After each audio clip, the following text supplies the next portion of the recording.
His Islands, and I will be roughly, I think you use the word comparing. Is that right? Comparing? Yeah. Being in charge. Being in charge for the event today. So on behalf of the university, just to welcome everybody, and particularly our guests from the Carnegie Trust, it's your ceremony in all intents and purposes, but you're very welcome. And I hand over to Eddie just to say some words of welcome from the perspective of the college. And there will be very few words of welcome. Can I welcome Professor Dame Anne Corver, and also Professor Andy Walker from Carnegie.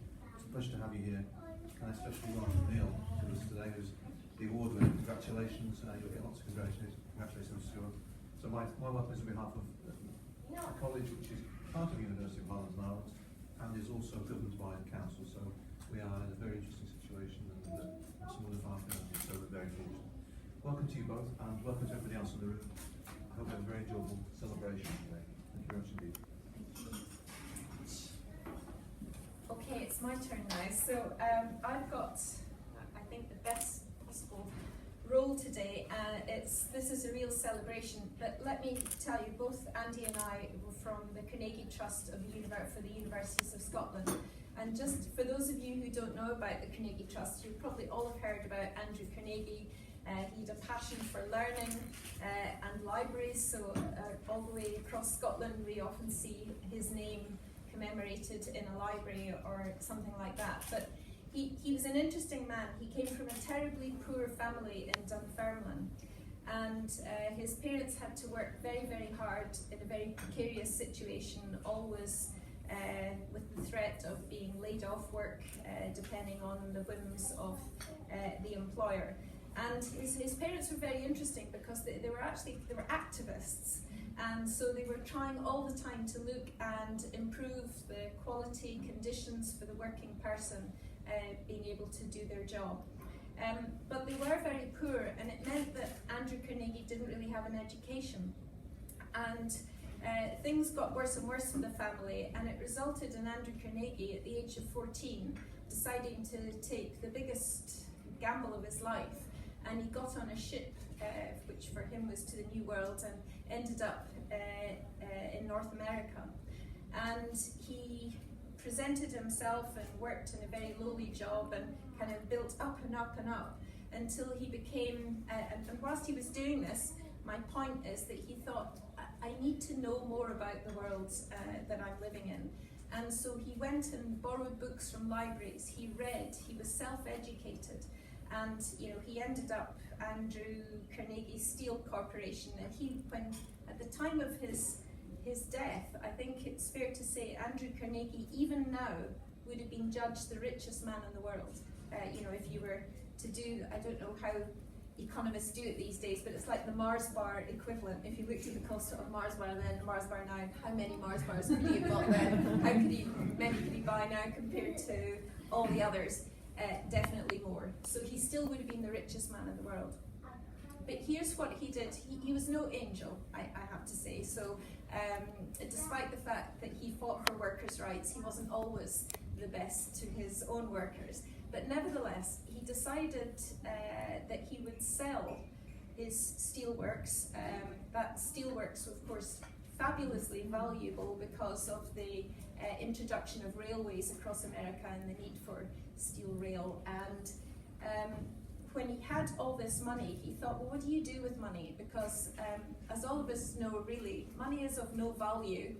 You need enough of it, obviously, but having loads and loads of it is of no value. You have to do something with it, and it has to change the world for good, in his mind. And he thought about the power of learning.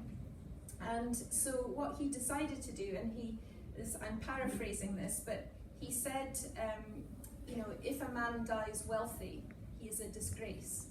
And so he set about giving away all of his money before he died, and he failed miserably.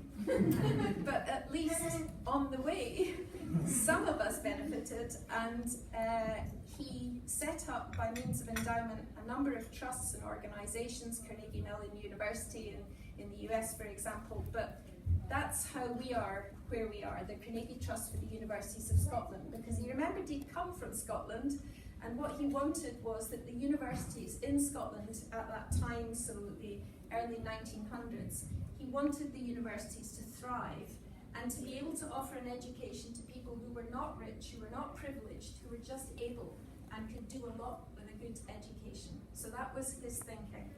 So the Carnegie Trust for the Universities of Scotland, which is based in Dunfermline, we give, what we used to do is actually we used to pay fees for people who were not able to afford fees to go to university. But in Scotland we're all rather privileged in that none of us have to pay to go to a university, and quite magnificent about that in the 21st century, to be honest, although many countries in Europe also do the same.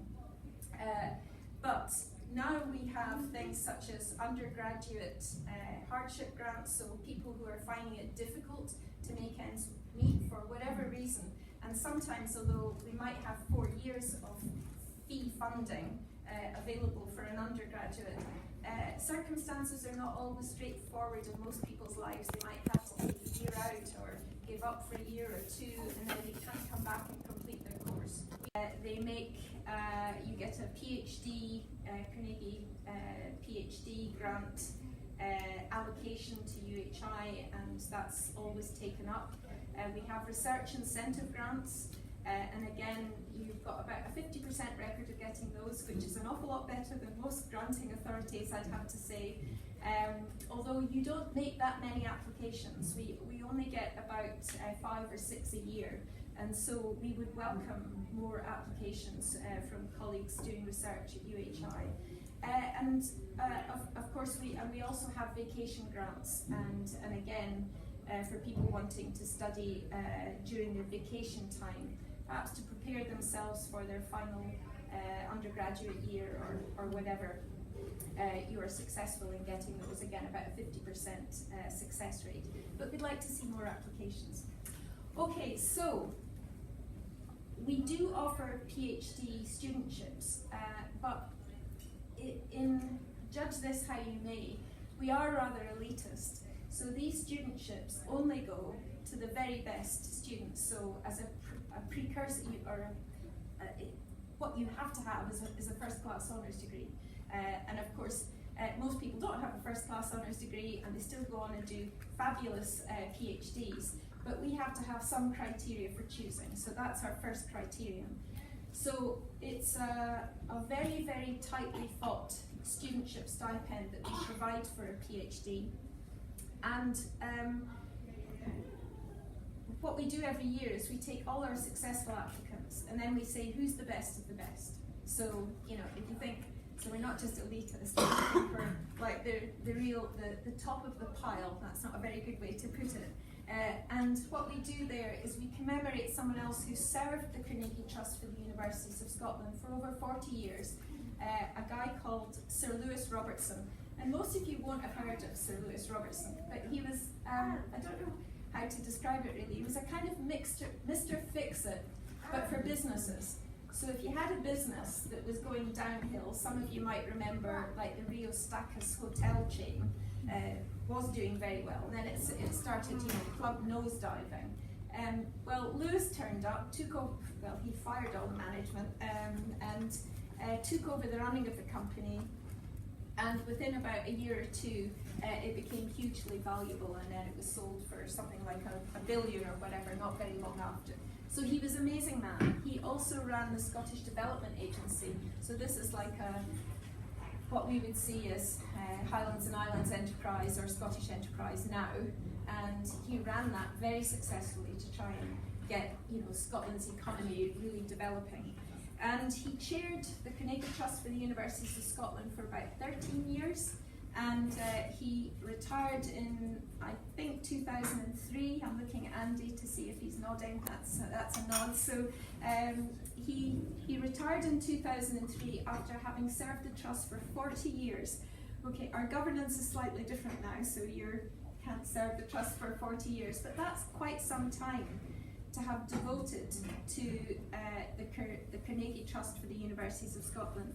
And so in his honour, we award a medal, the Robertson Medal, named after Sir Lewis Robertson, to the best of the best in terms of our PhD students. And this year, we're awarding it to Neil. Now Neil, this is not your first interaction with the Carnegie Trust for the Universities of Scotland, because I think you also got one of our vacation grants, so he's a serial offender. And so we're really interested as to what you do next. No doubt will be a research incentive grant somewhere down the line. But it's a chance, I suppose, in us fulfilling our obligation to Andrew Carnegie, that we support universities' learning and to have that knowledge enrich the life, not just of Scotland, but to enrich the life of Scotland and beyond, because that's what knowledge is for.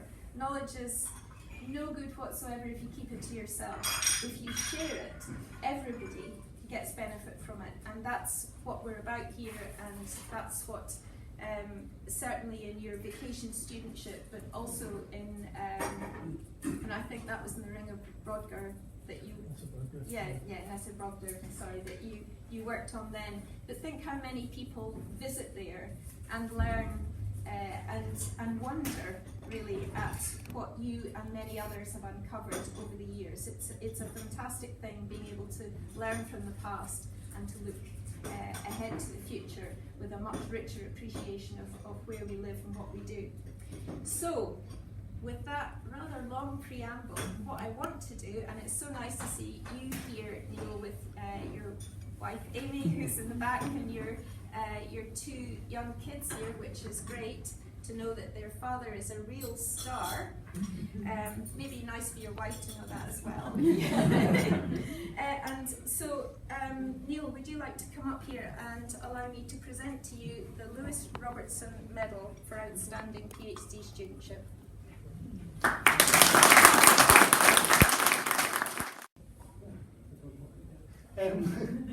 I was thinking last night, how did I get here? And I think the thing that kind of stuck out to me is that no one gets anywhere in isolation.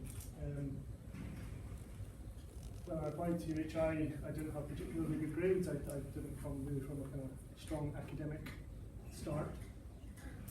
I was slightly surprised to be given a phone interview to come to the course. I had a letter that was addressed from Ingrid to say that I was going to be getting a phone interview. So I looked up Ingrid and her research interests so that I could say the right things. And then I sat outside the back of the health food shop that I was working in, chain smoking, Mayfair king size. And phone rang and I got the lovely West Coast tones of Martin, which I was not expecting. So all my research had gone. And part of the interview, Martin asked what my favourite, what period I was most interested in.